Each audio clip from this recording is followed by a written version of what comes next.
Hello everyone, welcome to study with Tisha. तो आज हम एडीए जो सेमेस्टर 5 में जो सब्जेक्ट है उसमें हम लेक्चर 2 देखेंगे चैप्टर 1 में। तो चैप्टर 1 का लेक्चर 2 हम स्टार्ट कर रहे हैं। तो लास्ट लेक्चर में हमने सीक्वेंस और टपल के बारे में देखा था।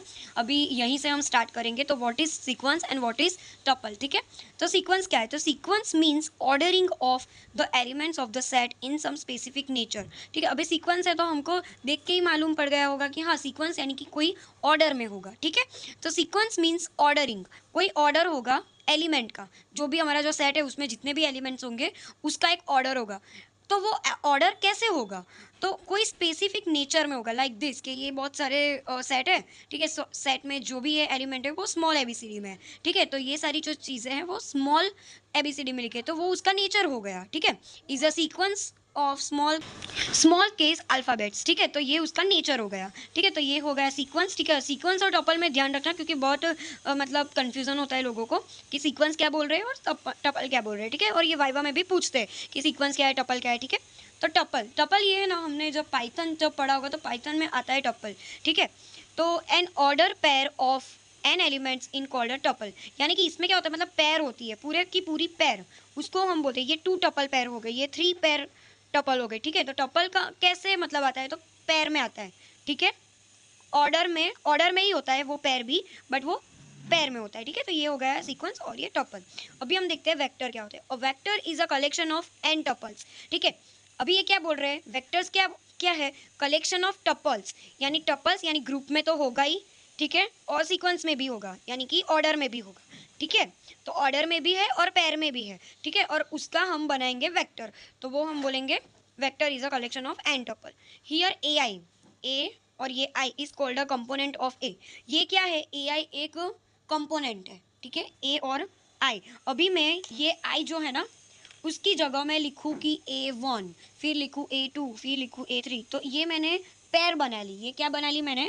पैर बना ली, वो भी ऑर्डर वाली, ठीक है। ये मेरा एक कंपोनेंट है, ये मेरा एक कंपोनेंट है और मैंने ये पैर बना दी, तो ये क्या हो गया? ये पूरा टपल हो गया और मैंने उसे एक ऐसे फॉर्म में लिख दिया, तो ये बन गया हमारा ए आई यानी कि वेक्टर बन गया, ठीक है। तो वेक्टर क्या है? Vector is a collection of n tuples, ठीक है। अभी हम देखते हैं इक्वल वेक्टर्स क्या होता है। इफ़ देर आर 2 वेक्टर्स, ठीक है, एक साइड ए है और दूसरी साइड बी है, ठीक है। ये इजी है, कुछ ऐसा कुछ बड़ा नहीं। ये मैंने ए वाला वेक्टर रखा, ये मैंने बी रखा, और दोनों सेम हो तो हम बोल सकते हैं कि हाँ ये दोनों जो, if both the vectors contain same number of component, मतलब उसमें सेम होगा और उसकी मैपिंग भी सेम होनी चाहिए, तो फिर हम बोल सकते हैं कि हाँ वेक्टर ए और वेक्टर बी क्या है? इक्वल है, ठीक है। ये इधर है, ऐसा हम बोल सकते हैं कि वो इक्वल है, ठीक है। ये ए बी और सी है, बट उसमें देख सकते हो आपकी ए और सी जो है वो इक्वल है, सो हम बोल सकते हैं कि हाँ ये इक्वल वेक्टर है। अभी जीरो वेक्टर में, if every element of any vector A is zero then it is called as a zero vector, ठीक है। अभी हम इसमें बोल सकते हैं कि हाँ इसमें सारे एलिमेंट्स जो है वो जीरो जीरो है, तो हम बोल सकते हैं कि हाँ ये जीरो वेक्टर है, ठीक है। अभी हम देखते हैं ऑपरेशंस क्या क्या होते हैं वेक्टर्स में। अभी वेक्टर क्या है ये आपको पता चल जाना चाहिए कि वेक्टर यानी पैर तो होगी क्योंकि उसमें टपल है, ठीक है। एक कंपोनेंट होगा, ये कंपोनेंट, और उसमें टपल होगा यानी कि सेम पैर होगी, ठीक है, पैरिंग होगी, वो भी ऑर्डर में, तो हम बोलेंगे उसको वेक्टर। तो ये वेक्टर है, उसका एडिशन करना है, तो इजी सी थिंग है ना, ए प्लस बी करो, A1 प्लस B1, ये A2 और B2 को करो, ऐसे ए एन तक Bn तक हम ले जाएंगे, ठीक है। ये हो गया multiplication of vector by scalar, ठीक है। अभी हम मल्टीप्लीकेशन देखेंगे। ओके, सो अभी हम मल्टीप्लिकेशन करेंगे, वो भी वेक्टर का यूज़ करके और स्केलर का, ठीक है। स्केलर से हम मल्टीप्लिकेशन करेंगे वेक्टर का। तो अब ये स्केलर क्या है? तो scalar in the sense of constant value, ठीक है। आपको एग्जाम में भी पूछे स्केलर, तो आपको समझ जाना कि कोई कांस्टेंट वैल्यू जो कि उससे मल्टीप्लिकेशन करना है। तो हमारा जो भी कंपोनेंट होगा ए और ये हमारा वेक्टर, उसको हम कोई स्केलर यानी कि कोई कांस्टेंट वैल्यू, कांस्टेंट वैल्यू यानी कि के से, के में कोई भी वैल्यू हो सकती है, 1 2 3 4 कोई भी वैल्यू हो सकती है, ठीक है। तो उससे हम उसको मल्टीप्लिकेशन करेंगे। सो इसमें क्या होगा? के A1 के A2 और ऐसे करते करते हम के AN तक हम लोग मल्टीप्लिकेशन करेंगे, तो ये हमारा नया वेक्टर मतलब पैर हो जाएगा, ठीक है। तो ये हो गया multiplication of vector by scalar. अभी है डॉट प्रोडक्ट। अभी डॉट प्रोडक्ट हमें आता ही होगा, बट तो भी एक बार रिविजन कर देते हैं। ये बहुत ही कम मार्क्स वाला और सबसे छोटा और सबसे इजी चैप्टर है। इसके बाद से मेन एरिए स्टार्ट होगा, ठीक है। ए और बी है तो A1 और B1, A2 और B2, ऐसे हम लोग मल्टीप्लिकेशन कराते जाएंगे, डॉट करते जाएंगे और प्लस करते जाएंगे, तो ऐसा हो जाएगा हमारा डॉट प्रोडक्ट, ठीक है। डॉट यानी उसमें क्रॉस नहीं आता, इसमें यहाँ पे हम डॉट, ऐसा डॉट प्रोडक्ट, ठीक है, 2 एलिमेंट्स का हम डॉट प्रोडक्ट करेंगे और उसका एडिशन कर देंगे, तो ऐसे हो जाएगा हमारा डॉट प्रोडक्ट, ठीक है। अभी आता है लेंथ ऑफ वेक्टर, ठीक है, ये वाला पूछते हैं एग्जाम में और वाइवा में भी पूछते हैं कि लाइक लेंथ ऑफ वेक्टर क्या है, तो हमें बताना होगा कि length of vector is equal to root A into B, A into A, ठीक है।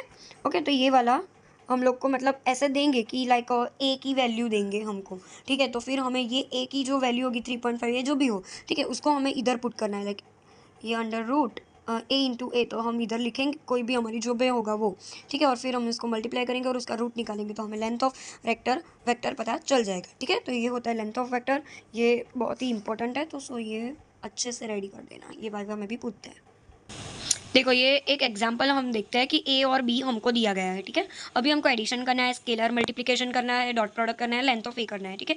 तो अभी एडिशन करना है, तो एडिशन तो हमें आता है कि ए प्लस बी, तो 1 + 2 इज इक्वल टू 3, 2 + 2 4, 3 + 2 5, 4 + 2 6, ठीक है, ऐसे करते करते जाएंगे और 10 + 2 इज इक्वल टू 12, तो ये एडिशन हमको आ जाएगा, ठीक है। अभी स्केलर मल्टीप्लिकेशन, स्केलर यानी कि कोई कांस्टेंट वैल्यू, ये मैंने बोला था कि कोई कांस्टेंट वैल्यू होगी, तो इधर हम रखते हैं कांस्टेंट वैल्यू 5, ठीक है, तो k इंटू 5 करें, k इंटू ए, के यानी कि हमारा जो कांस्टेंट वैल्यू 5 लिया था वो, ए यानी कि ए हमारा जो है वो, ठीक है, 1 2 3 4 5 20 कोई भी हम ले लेते हैं, ठीक है, मतलब ये इतना लिया, ठीक है ए, फिर हम 5 उनको मल्टीप्लाई करेंगे, तो 5 × 1 = 5, 5 × 2 = 10, 5 × 3 = 15 एंड 5 × 4 = 20, ठीक है, तो ऐसे हो जाएगा स्केलर मल्टीप्लिकेशन। अभी डॉट प्रोडक्ट करते हैं, तो डॉट प्रोडक्ट भी बहुत ही ईजी है, लाइक 1 2 = 2, बीच में एडिशन करते जाएंगे, ठीक है, फिर 2 2 = 4 एडिशन, फिर 3 2 = 6, यानी कि ये जो एलिमेंट है ए और बी के फर्स्ट एलिमेंट, उनको हम डॉट प्रोडक्ट यानी कि मल्टीप्लिकेशन करेंगे और उसको हम दूसरे वाले के साथ एडिशन कर देंगे, तो ये एडिशन करके ये हो गया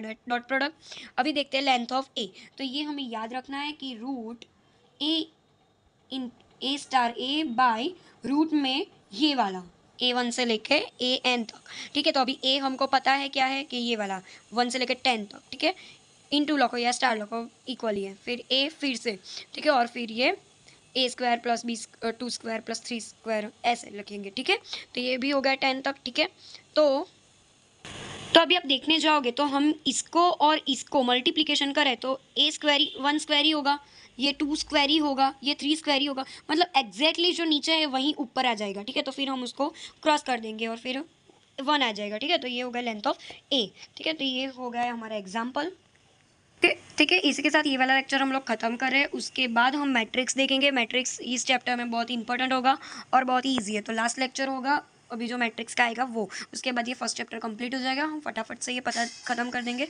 आई नो कि बहुत लेट वीडियोस आ रहे हैं, बट मैं थोड़ी बिजी चल रही हूँ इसलिए, बट कोई ना, हम लोग ख़त्म कर लेंगे, ठीक है।